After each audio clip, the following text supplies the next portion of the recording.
تسلسل اور عادات کی طرف آئیے. یہ جو چار چیزیں ہیں، یعنی صبر اور مستقل مزاجی، جسے ہماری اصطلاح کے اندر استقامت کہتے ہیں، قائم رہنا، پیوستہ رہے شجر سے امید باہر رکھ. صبر کیجئے. صبر جو ہے وہ کمزوری کا نام نہیں ہے، بلکہ حکمت عملی کے ساتھ مقابلہ کرنے کا نام ہے.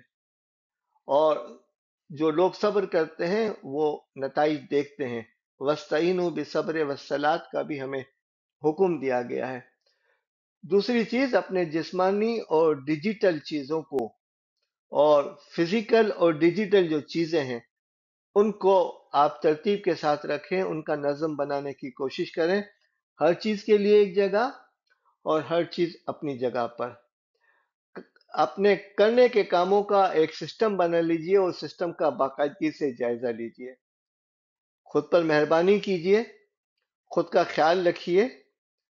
صحت بہت بڑی امانت ہے، ہم سے پوچھا جائے گا اس کا، تو اپنا خیال رکھیے. خود ایماندار رہیے، ایماندار نظر بھی آئیے.